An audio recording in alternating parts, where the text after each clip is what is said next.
สบายดีจ้าสบายดีพี่น้องลูกหลานเนี่ยมึงสบายดีพี่น้องสบายดีพี่น้องสบายดีวันนี้สิพากันไปไซวันนี้เอาเครื่องเอามาแต่นี้เอากล่องวงจรปิดแล้วก็เล่าตากผ้าไปส่งให้เบาผ้าส่งให้เบาผ้าพี่น้องเพราะว่าเพิ่นปิดหานพี่น้องเพิ่นป่วยบาง2 3 มื้อก็เลยบ่ได้ไปเพิ่นได้ไปเฝ้าพี่น้องเพิ่นอยู่สวรรค์แล้วก็เลยบ่ได้ไปส่งให้มื้อนี้สิพากันไปส่งแล้วก็มีของฝากมาจากอาตะปือมันพี่น้องมันดังแก้วอันนี้2พูดนี่ให้มาภาพให้เบาผ้าตัวนี้ให้พ่อวงให้พ่อวงน้องตูให้น้องตูพ่อวงไปลมดีลมแห้งหนาวแล้วก็ชวนน้องแก้วนานๆไปดินนำมาภาพเลยมีผู้ใหญ่เป็นชื่อสุกันเอาว่าขี่รถจักรไปเนาะโอ้ยว่าลมแห้งบ่ไปให้ขี่รถจักรไปได้ทั้งลมทั้งหยังว่าฝนลิ้นแน่ไปพี่น้องไปใช่ได้เกิดเอาเข้าแล้วไปกันเลยไปเร็วคนสวยฮะเอาขึ้นปัก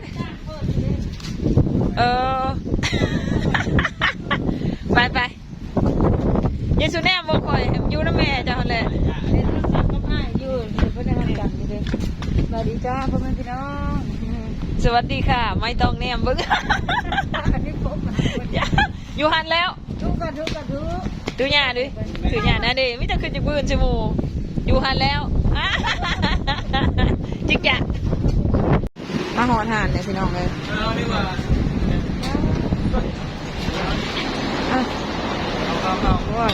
่ายเข่าก่อนหนาว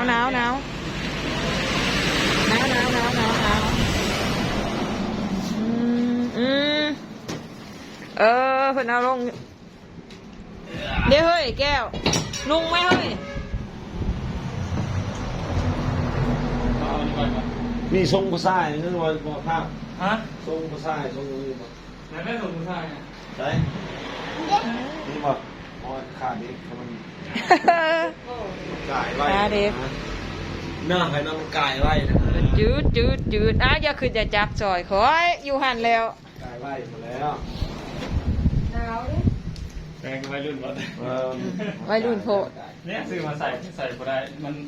เคินแล้วนะเจ้าเคินอายเจ้าให้กระเทกแล้วค่ะเบ้ยใส่ทุกเคินมันมาใส่แบบลำปุ๊บไหลสายจะไปป้าไปเชื่อว่างมองเลยเชื่อว่าไหลเชื่อตัวอะไรสายเอ้าเพิ่นบอกว่าไหลซ้ายได้นี่ฮะตั้งไว้ซื่อๆได้ฮะใส่ถ่านบ่สาดแบตตัวได้ไรสายคอยก็บอกเพิ่นบอกให้คอยแก้นะคอยบ่ได้แก้คอยยังให้เจ้าแก้เองเจ้าไรสายนี่สาดแบตบ่ดูได้เนาะไม่ได้ใส่ถ่านใส่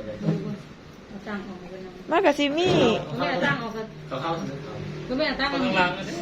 ข้างหลังเขาใส่กลางแล้วเขาใส่แล้วใส่นั่นแหละสร้างนี่มาเฮ็ดให้ใหม่เด้อบ่อันนี้ส่วนอ่อนมันอ่อนเนาะตัวนั้นเนาะเดี๋ยวนี้ตัวนอนพี่เถอะว่าค่ะหมดนะนอนบ่นะอีกแล้วมันย่านพี่หลอกนะฝากนี่คนย่านพี่หลอกเอาใส่ก้อนมันลายก้อนเลยแหละ3 ก้อนเลย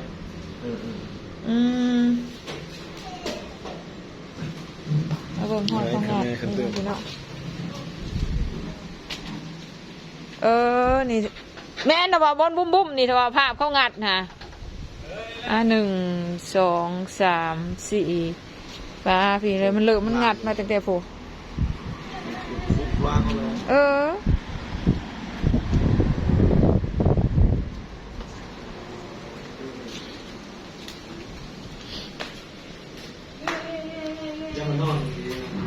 ตึงโอ้ยว่าได้ขึ้นน้อยก็ขึ้นลายนะตึงแต่ละกอดได้ขาแม่ตัวเองก็มี พูดเป็นยานโตจุ้ยจุ้ยจุ้ยจุ้ยจุ้ยจุ้ยอันนี้ก็ยังมานั่งโซเลกันเรื่องอันเบาภาพสิ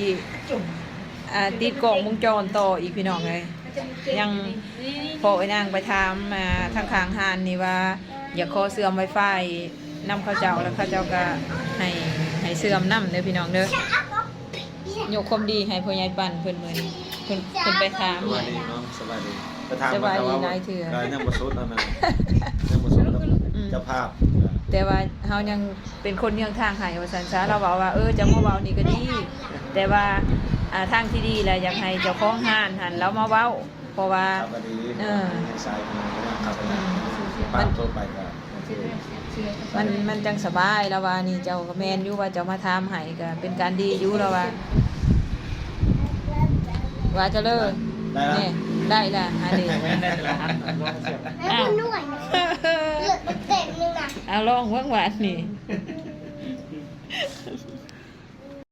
สิพากันกลับแล้วพี่น้องสิไปเฮือนพ่อวงต่อเอาเผือกเอามันไปตอนเพิ่นอีกพี่น้องเลยกลับก่อนเด้อบ่ฝากเด้อ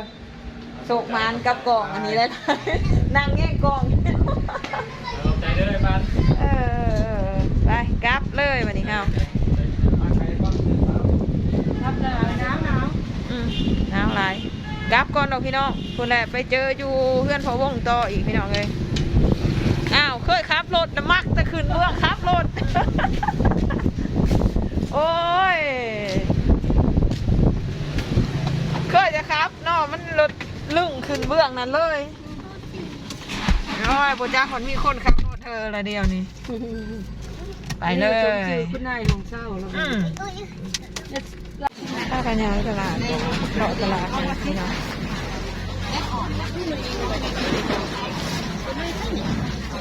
ไปเลย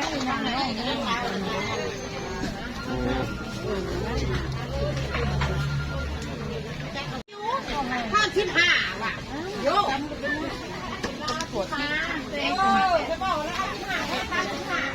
โลค่าเนี่ย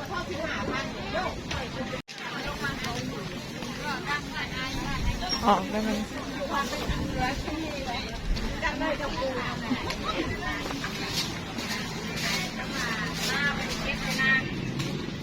เอาสาลีมาให้น้องหกก่อนเอาสาลีก่อน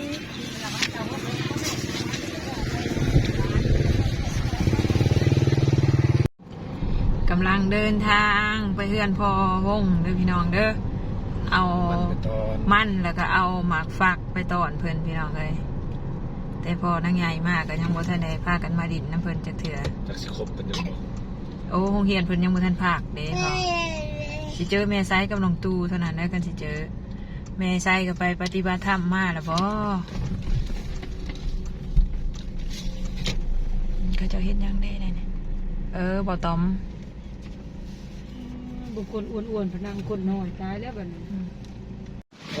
เอามันมาฝากบ่ตอมเอ้ย ใจเด้อใจเด้อเอาไปเด้อนี่มาใช้ไปตลาดมื้อนี้ฮะ ใช้บอกว่าโทรหาน้องตูมือนั้นว่าเบิร์ดแล้วโทรลงมาอีนี่อยากได้อีเนี่ย คนเฮ็ดใหม่เรียนโทร1เนาะการอยู่ของวงกันแม่นแหละพูดได้น้องตู้ดิอยู่ไหนดิแม่ที่น้องตู้ไม่เห็นไผ่เลยสบายดีปีใหม่ สบายดีปีใหม่สบายดีปีใหม่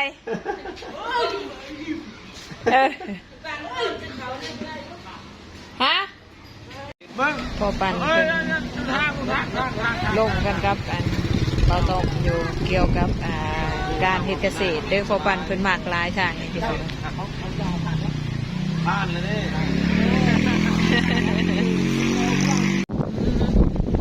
อยากมากแต่เพื่อนนั้นพอวงแล้วก็เมษายเพิ่นโทรมาน้ำหลังอีกเนาะว่าอยากได้ขี้เล็กเราเฝ้าจับมันจะว่าลงอีนี้เก็บขี้เล็กเมษายเพิ่นอยากเด้อพี่น้องสิให้อันน้องคิมไปส่งให้เพิ่นเลิกแต่โรงเรียนคลิปนี้กับแม่นางใหญ่กับโยเพียงเท่านี้เนาะเจอกันคลิปหน้าพี่น้องฝากกดไลค์ ลค์กดแชร์สองครอบครัวสาวผู้ไทยสองพออินปันไอพีเนี่ยเด้อป๊บนี้จากแก้วอะไรได้พ่อนั่งเลยโอชิขาวอยู่ในเฮือนเนี่ยมันล่ม